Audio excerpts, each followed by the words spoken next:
Welcome, everyone. It's Laura Lee, and this is our Connections for Estate and Elder Law Attorneys cast. And today I welcome Vance Morris to the podcast. And Vance has a little funny but true bio. He is a former birth control factory security guard, turned Disney leader, turned bankrupt out of work executive, turned carpet cleaner, turned successful entrepreneur. And yes, there is a method to my madness of having Vance with us today. Vance is a Walt Disney World Resort management alumni. He spent 10 years as a leader in the resorts, and he runs the only experience systems and direct response marketing business on the planet. He coaches companies to create experience service systems and then how to monetize them through direct response marketing.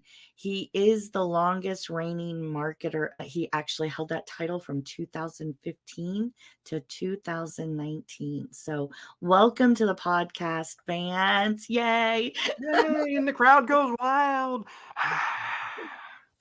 Oh, so thank you so much. Happy to be here. Thanks, Laura.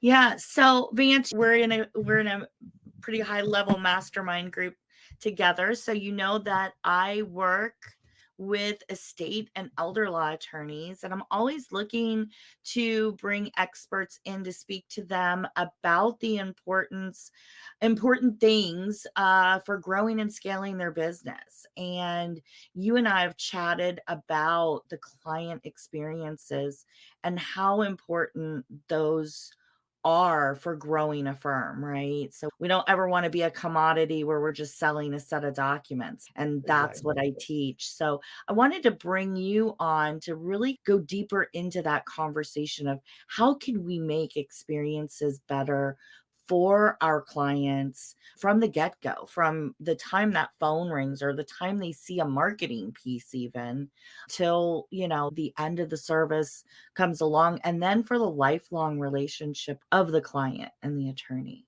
How long do we have? That's Yeah. a lot to unpack. A few hours, we're good. All right. I'm easy.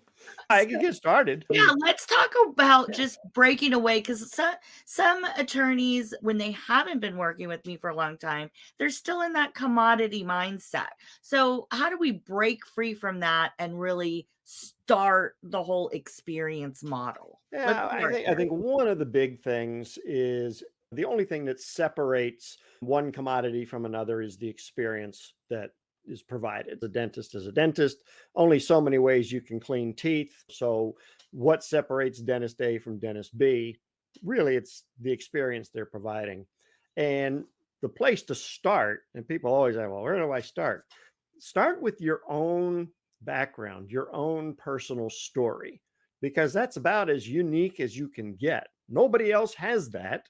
And that's where you can get your experiences started. If you're a lacrosse buff, or you like to go paddle boarding, or you got some great stories about the time fell down a hole in New Mexico, whatever, use those kinds of things to your advantage, because what that'll do is, one, it proves you're human.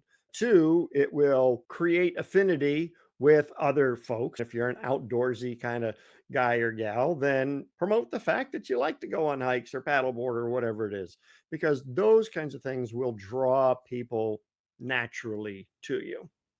Yeah, be a human, right? Yeah, well, there's that.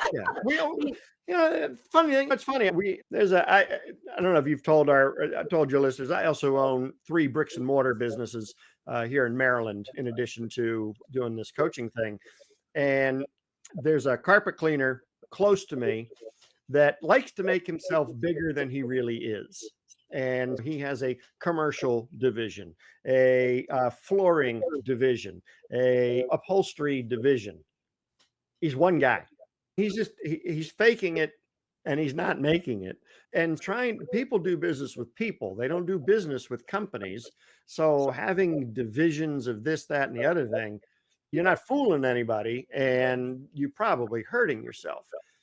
If he would use the story of his background, where he's into lightsaber combat from Star Wars, and he does this volunteer at seventh inning stretches for baseball, they do this whole lightsaber duel thing. That's cool. How Mhm. do you rope that into what you're doing? I just had a coaching call with an attorney, and he goes, "The picture you sent me, Vance, is the first picture on my wall that is not my law degree." Wow. Because he's got his MBA up there, he's got his IRS certification, and Mhm. we had our picture taken at Disney, and it's the first picture that of anything else. No kids, no dog, just that. And yeah, you gotta Some bring your personality, humanity, yourself. but also keep the authenticity. I mean, Exactly. sure, don't try to be something that you're not, but bring who you are into it.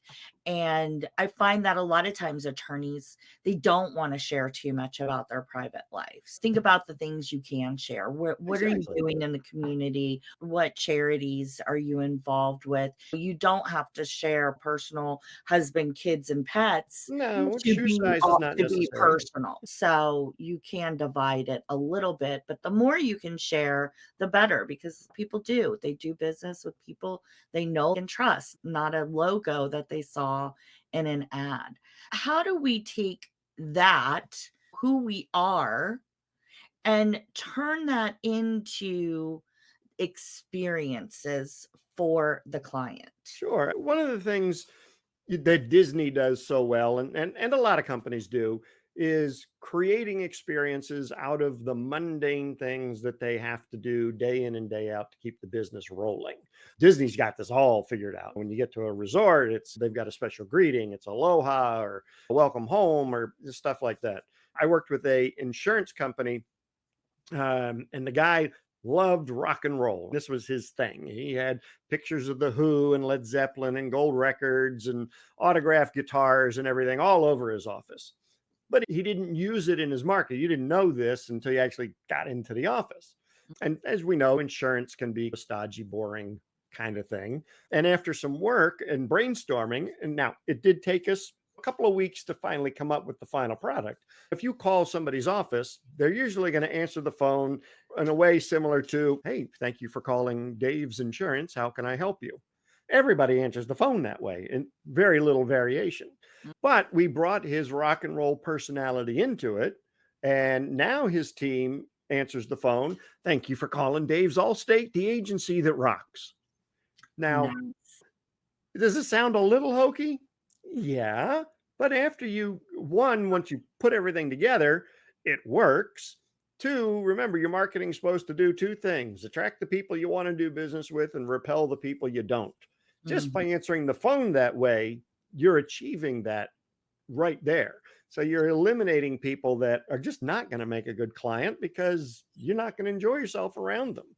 And every client touch point, every point along your client journey, we I call it experience mapping, is you map out each one of these things and then you write down, all right, what are we doing right now?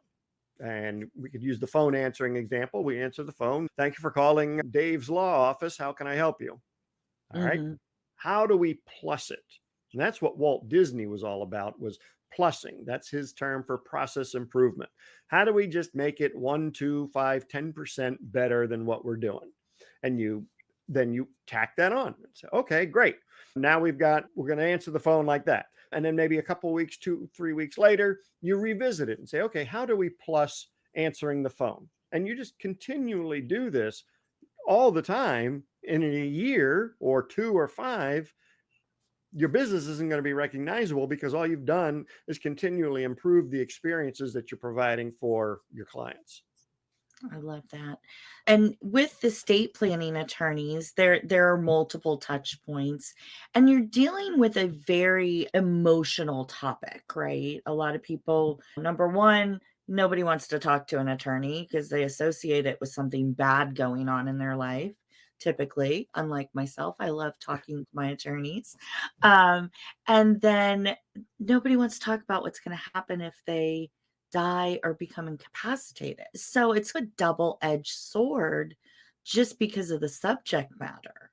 So Right. if we can elevate the experience and we can tap in to some of the emotions that those clients are feeling when they're calling and put them at ease and give them some peace of mind right from the get-go, I think it makes such a world of Right. difference.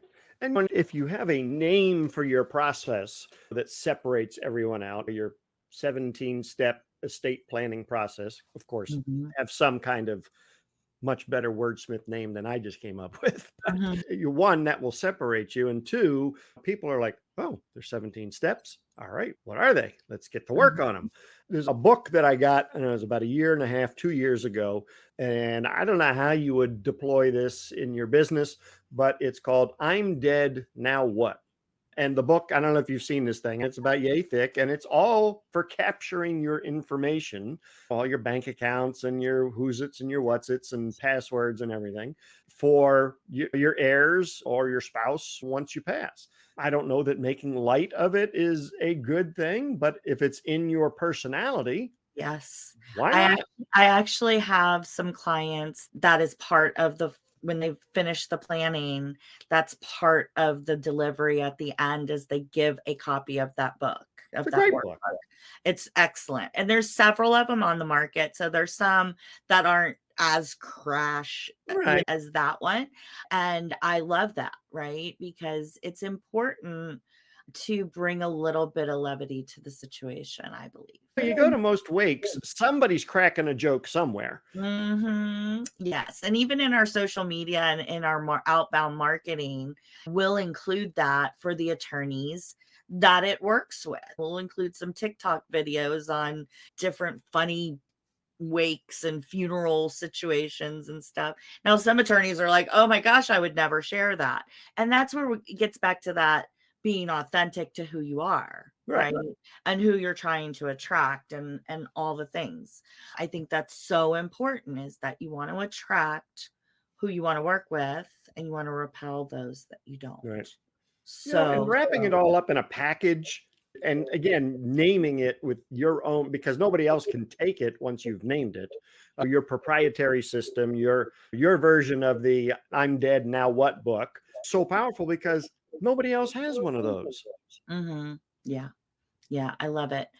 Let's talk about the elephant in the room for one thing that I always hear pushback on is yeah, those are all great ideas, Laura Lee, but they get too expensive. And what How how does can I answering the phone a incorporate it? different way get expensive? Exactly, but I'm talking about when you start thinking about the gifts and the books at the end and the how do you think about The thing is once you start, the thing about experiences is they must be tellable.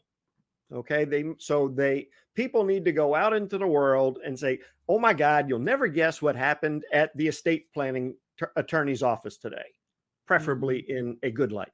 When was the last time you sat down at dinner with your family and somebody in the family goes, hey, you'll never guess what happened at the oil change today? That conversation never happens because it was a mundane, boring, just commoditized experience. However, if you can get people talking in a positive light and telling them, oh my God, you'll never guess what happened at the estate planning attorney's office today. When I got there was a nice little silver tray with still and sparkling water on it, just waiting for me in the conference room. mhm.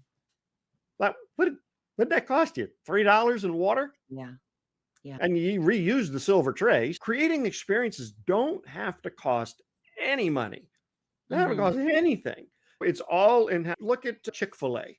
Chick-fil-A and McDonald's both pull from the same employee pool, right? mhm. But yet, Chick-fil-A averaging $9.8 million a year per store closed on Sundays. McDonald's average $2.6 million a year, open 7 days a week, sometimes 24 hours a day. Now, why is that? It's just chicken. It ain't that great. It's good chicken, don't get me wrong. But they are pulling from the same applicant pool. Chick-fil-A has some magical power that they can just say, you know what, all of our employees are just going to say please and thank you and my pleasure. And the McDonald's people are told you can just grunt at people. So it's all in the training, and you have to invest in your employees, but it's Mhm. all about the training of your employees. It's all about the engaging with your employees and having them really buying into your environment. And if you're in a environment where grunting is okay and multi-syllable words are just thrown out the window, Yeah. that's the proof is in the pudding as far as I'm concerned. The companies that provide the experiences are the ones that one price elasticity is just tremendous. You could Disney, use them as an example. Right now, last time I checked, one day at a Disney park, $180 Yes. for the day. I don't know if you have a Six Flags or a Great Adventure or anything near you, but they're like $65. Admittedly, Great Adventures rides are a heck of a lot better than Disney's. Disney's got some boring rides, but the only thing it's got going for it is all the stories that the rides are built around. Mhm. So, how is it that Disney, with boring rides, can command 3x the price of a competitor? It's Mhm. all in the experiences that are being provided. It's the employees that are doing that. It's the care, it's the details, attention to detail that Disney pays attention to. So don't it doesn't have to cost a thing to create an experience. Sure, Mhm. if you want to renovate your office and become the a pirate lawyer and have your place dressed up like Peter Pan, go ahead. Yeah, that's an investment, but you don't need to. Yeah. Yeah. And so let's talk about the employee side of it because a lot of our attorneys are struggling right now with keeping retention with them, with being able to grow and bring new employees on. And so, how can experiences and setting the office and the firm apart from others in the area be a catalyst for bringing in those A team Yep. members? And there's a lot to unpack there. One of the things, and I learned this when I was a leader at Disney, is people want a path. Okay. So employees, they want to know what's next. What's the light at the end of the tunnel kind of thing. So we literally had passports created where an employee literally had, if, say they were in a food and beverage or restaurant atmosphere, they literally had a this was back we didn't have computers or phones then, so it was all done on on paper, but they had a little passport that they walked around with, and they were able to train in different areas. And as they got trained in different areas, their pay was adjusted so that it was pay for performance. So the more you knew, the more you got paid. Your hours were increased because obviously you were cross trained in other areas, so you were more valuable to the company, etc. But it gave them a sense of, I'm not just a host for the rest of my life. Here's at least 5 years worth of stuff I can do to get to the next step. So that's definitely one thing. Another is getting your employees engaged in the business. Now, Disney failed at this experiment by trying to give everybody ownership of their operations.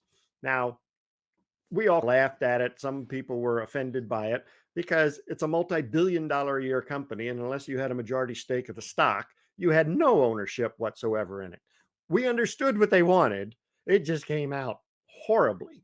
But what they were really trying to get is managers and senior leaders engaged in the process. And what we did in order to get the line level employees engaged is we included them in how we created the processes and systems that ran the business. I mean, they're in it every day. They Mhm. know it inside and out. They know it better than we do. Why not include them? And that's what we did. And once employees feel like they're being heard, now we gave parameters. Okay. So it's not like we gave an open checkbook or open, just go ahead and do whatever you want. Here's the parameters, and you need to stick with them. But as long as you stayed in those parameters and got us to our goal, great.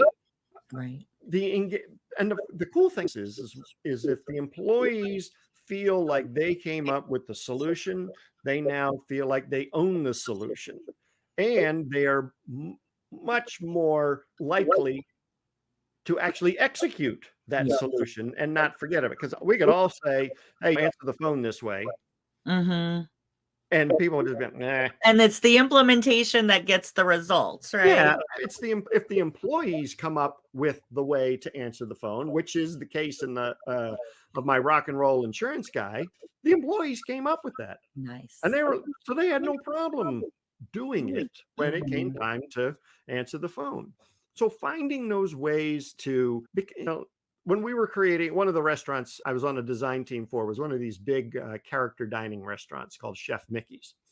And our parameters, here were our goals. We had 400 seats. We had 43 minutes to get Mickey Mouse through 400 seats and make it feel like it was a great experience. That was our parameters. 43 minutes, 400 seats, Mouse gets through the place, and it's fun. So we would go to each department. We went to the bus boys, say, bus boys, look, we got to get the Mouse through in 43 minutes. How can you help? When we go to clear a table, we got the salt and pepper thing here and the sugar boat over there, and there's a creamer and there's a whole bunch of stuff. If we could put all that stuff in a basket and all we had to do is lift the basket up, move it over here to wipe the table, put the basket back down, that would save us a ton of time. Great. We'll get you a basket. Mhm. And they used it and they shaved 40 some odd seconds off of turning a table. We did that with every single department. And once we did that, added up all the little 40 and 30-second changes we were making, all of a sudden we had a system where the Mouse got through the room in 43 minutes and everybody had a great time. So don't discount your employees' knowledge or their desire to actually really want to do a good job, because Mhm. most do. Yeah. Not too many And people show up at work saying, I'm really going to screw it up today. and I think for the most part, the team members that work in the firms that I work with, they're great and they're very passionate about the work that they do and really taking care of the clients. Yep. So their focus is on how can I take care of these clients? Yep. And so when you can make them a part of creating those systems, those processes, and really, I feel like just letting them know that they're heard, giving Yep. them a voice in it is And it's a so feeling of pride. yeah, it's so important. I tell people all the time, I tell attorneys all the time, it's not always about a raise. It's about saying thank you and showing Yeah. appreciation and It's, opening and making them feel valued. It's sometimes as simple as that, right? I worked with an orthodontist office, and this orthodontist in 3 years had never seen his waiting room because he always came in through the secret door in the back. Mm, And so anybody at the front desk, some of them didn't know what the doctor looked like because he never came mm, through the front door. mm, So I said, you know what? For the next week, walk through the front door and make sure you say hi to everybody at the front desk as you're going through. mhm. You would have thought I dropped the bomb. People were like, "Oh my God, what? The doc's here. What's going on?" Yeah. But it set a completely different tone. Sure. Yeah. It needs to be teamwork. It needs to be, especially in the smaller firms, it should feel like family. You spend a lot of time together. And if you don't have that, I know with my team, they're my second family, honestly. So for firms that are saying, okay, I know I need to do this, I know I need to incorporate and create better experiences, better systems and processes for my clients, for my team, all the things. Where do you recommend, like, how do they start? But how do they do it? Sure. Do you have a 3-step suggestion on if they want to go it alone, this is how they would try to put it Yeah, I mean, together? start with mapping out the interactions. Mhm, If you only have half a dozen interactions with your employee, or excuse me, your client before the case is settled or decided, then you got a short list and pretty mhm, easy. Or maybe you just want to create a map out certain parts of your client journey where you just have a gut feeling that something's not right. mm, Start there. And then mhm, what you do is you come up with that list and you say, okay, and you come at 3 columns on your piece of paper. Here's the interaction point, and second column is here's what we're doing right now. mhm. And then find one, just one, that's going to give you the most bang for your buck. It's going to make the most impact in your business. And you get your team together and you brainstorm, how do we make this better? Yeah. And it's honestly, it's that easy. Yeah. And then you pick and choose and you put stuff into place and you try it out. And then if you do one of those a week, you'll have 50 at the end of the year. And even if you do one a month, you'll have 12 at the end of the year. By the end of the year, if you got a 12-step process, the whole thing's mapped out. But the key is to revisit it. So don't just say it's done and move on. It's done, but just for right now, Hmm. because we're going to come back and we're going to come back to it and redo it. I got a quick example for this. When I first wrote my book and started sending it out, I sent it out in a plain cardboard box, just a Uline box. And I said, "You're the experienced guy. You should probably up your game a little bit." So I created my own box. So the inside, so it's all custom box on the inside. A month or two later, I'm like, "What's a book? I should probably include a bookmark." Great. So I put a bookmark in there. And then I'm like, "Oh, it's a workbook. I should put a pen in there." Great. So I started adding pens to it. And oh, wait, they bought something. I should put a thank you note in there. So I started adding thank you notes. Oh, wait, I'm sending all this crap anyway. It's not going to be any more difficult or any more postage to put a sales letter in there. So I put that in there. Now, this happened over the course of 18 months, but I didn't sit back and say, "Oh, I got a box." It's done. Right. I said, "I got a box." And then a couple months later, I came back and said, let's add a pen. So you're continually plussing, you're continually improving that one thing. And if you got my book today and the box that it came in, you'd be like, "Holy crap, I can't do that." And I didn't either starting out. I just one step at a time.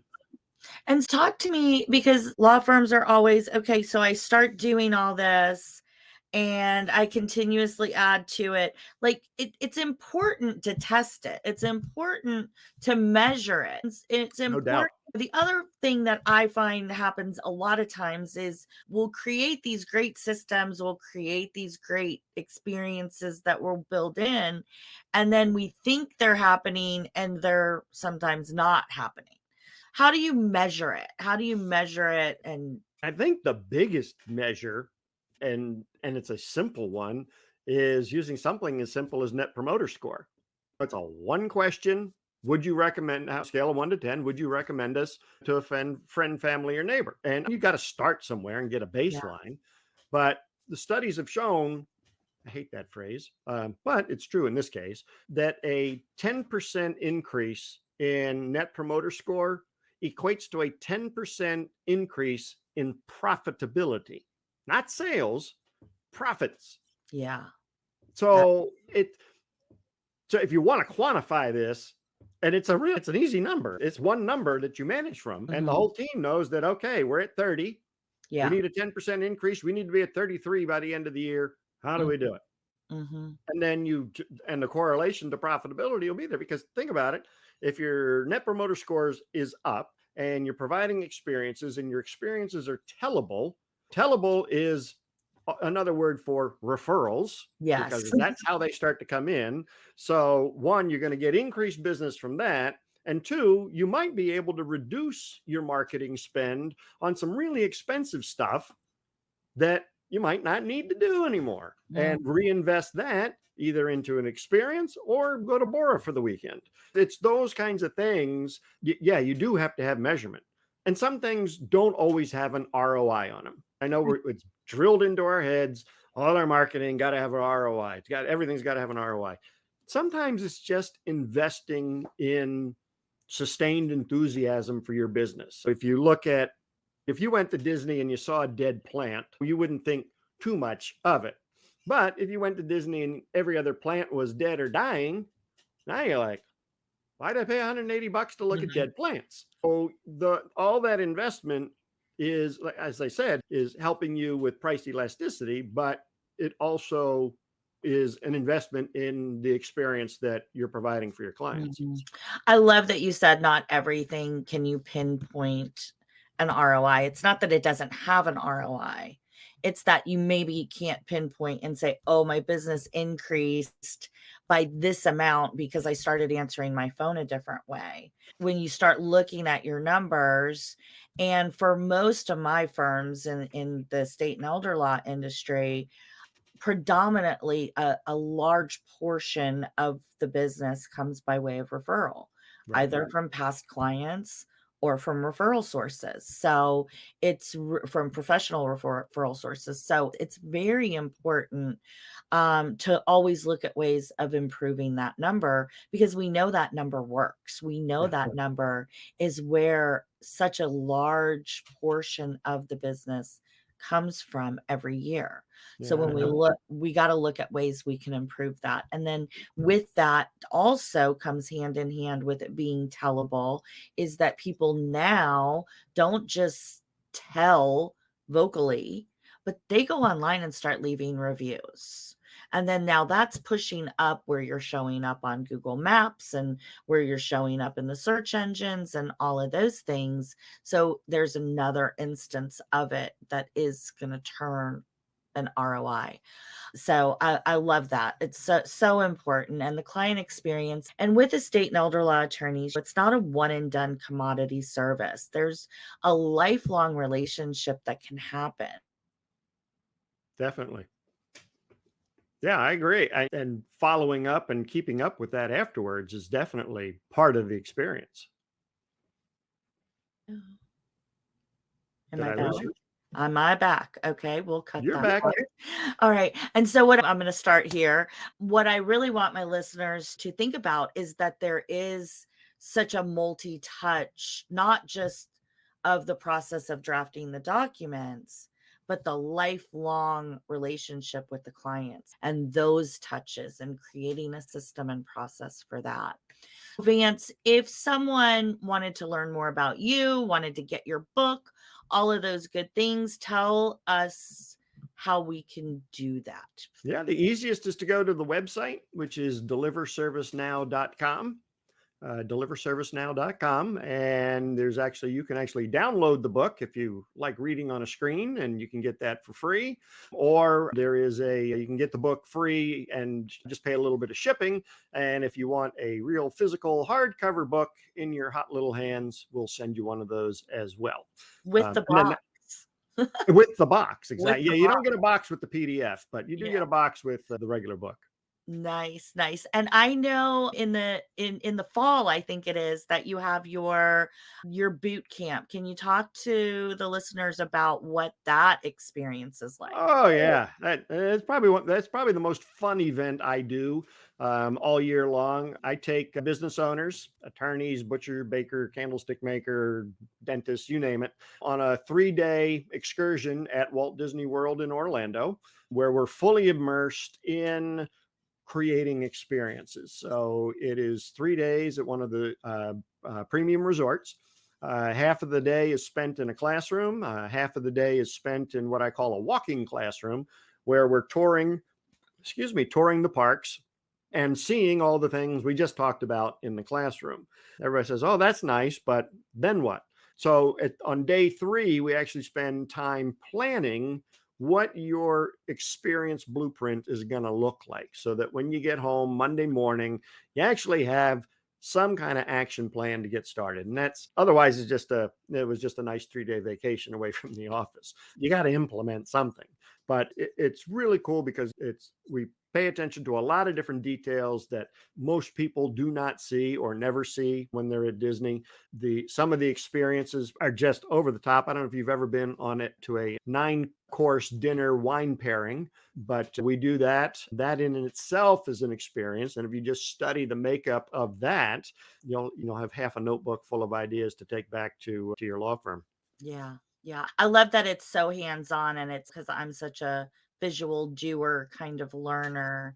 And I think when we can get out of our element into a different element and look at how other businesses are doing things and then come back and apply them to our own, it's phenomenal, right? It's really, you hit on something really super smart, which is look outside your industry. Yeah. That's where the good ideas come from.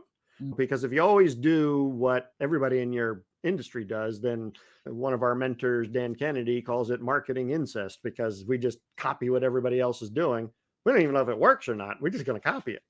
And that's a quick way to the bottom. Yeah. Not the recipe for success, for No, not at sure. all. All right, Vance, thank you so much for being here with us today. For those listening, if you are not already a part of our community, please visit estateandelderlaw.com. Connect with, we have over 250 estate and elder law attorneys in our community. We would love to have you join. It's free. We share tips and resources and trainings just like this every day, every week. Come join us. And thank you for tuning in and being a part of our world. Have a great day. Bye bye.